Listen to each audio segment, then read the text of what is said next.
So we've got this major events announcement from the government yesterday, a $70 million investment package for events and tourism. Some of the money will go on things like cycling infrastructure, some of the money will go on regional tourism, but $40 million is for your big major events. That's your showstopper. Louise Upston is Tourism and Hospo Minister. Minister, good morning.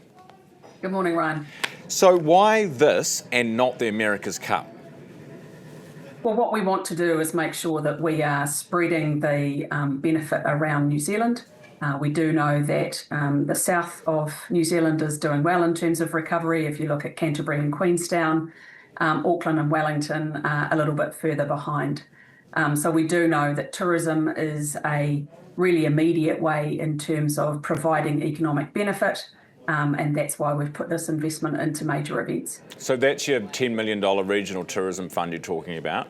Because major events will go in different places around New Zealand as well. And so what was the economic benefit of the America's Cup going to be? Oh, well, I wasn't the minister responsible for major events back then, but in terms of price tags, that was sort of $100 million and counting for one event. What we're wanting to do with the $40 million is make sure that we get a range of events, cultural, sporting, music, concerts, and really kind of make sure that we can compete with Australia on these sorts of big events that we know bring in visitors to New Zealand. They're staying in accommodation, they're eating in our bars and restaurants and cafes, and they're spending in our shops, which is exactly what our economy needs right now. Totally agree with that. I totally agree with everything that you're saying. However, when it came to the America's Cup, the argument from the government that you're part of, from the PM, was no, when we have hospitals to build and roads to build, we're not spending money on nice to haves. Is a Pearl Jam concert not a nice to have? Well, I'm just saying that the price tag for the America's Cup was going to be $100 million and counting for one event. What we want to do is ensure that we are sharing the benefits of economic growth around the country, and it's not just one hit. So it's an and. We want to boost our tourism numbers. It's a significant part of our economic recovery. When our economy recovers, that gives us more investment opportunities into infrastructure on top of what we've already planned. And will this negate the potential need for a bed tax, or is that still an open question for national at the next election? Well, it's not something we're working on at the moment. What we do know is that we want to ensure that we've got some real momentum following on from what we've already done to attract more international visitors here. And we know that major events is one part of that. So that will mean either you have to continue boosting this fund, or you come to the electorate with a policy of a bed tax for the next election? No, because we've got a tourism growth roadmap. This is one component of it. It's a 10-year plan. We're looking at a range of measures, including funding, including, what are the things that we must have in a tourism system that's fit for the future, and having a really clear major event strategy is definitely part of it. So there's a lot of work for us to do over the next couple of years to make sure that we double the exports in tourism in the decade. Best concert you've ever been to, Minister? Oh, probably the most recent one was Pink. Have to say that was a stunner. She's great, eh? I was up there dancing. Now, what do you, like, just to temper people's expectations, if Taylor Swift announced another concert, chances of us actually, because, she didn't even go to Brisbane, let's remember, she only went to Melbourne and Sydney. So just to, calm the farm a little bit here, this is not Taylor Swift cash. No, definitely not. Look, there'll be a range of events that we've missed out on in the past. We haven't been in a position to bid on for a range of reasons.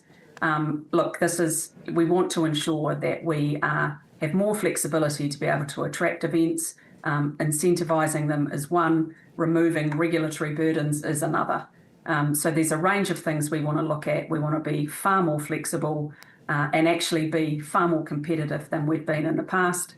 There'll still be some acts that don't come down under, that don't go to Australia or New Zealand. There might be some opportunities for us to work with Australia to attract some events down to this neck of the woods. So we're really taking a very flexible approach. What we do know with this attraction fund is that there will be a range of events that have never been considered for New Zealand in the past that now become possible. For people at home, where does the money actually go? Like, do you stump up, let's say, I don't know, Cold Chisel wants to come here or something. We probably wouldn't need to pay them anything. But what do you pay $10 million or $2 million or whatever to the promoters, and then they go and do their business? How does it actually work? So there'll be a range of contractual agreements. First thing I'll say is if the event doesn't come off, taxpayers pay nothing. So I think that's an important point to get across. Look, if you were to say it was a sports event, you might want to you might need to pay something to begin with to do the kind of feasibility to get it over the line, get it confirmed.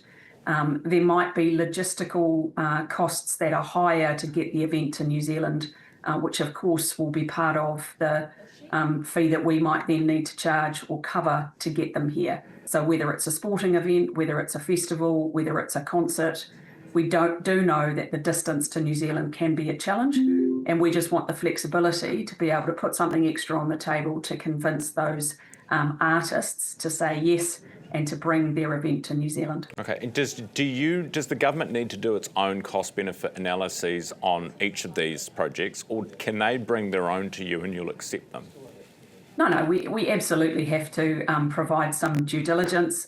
This is taxpayer money, so we're not just doling it out. We want to make sure that the proposed event will be successful, will bring the international visitation and the economic impact. And so that's all work that is done already in terms of major events, and we'll be following probably just some faster processes because we want to get some of these events across the line quickly.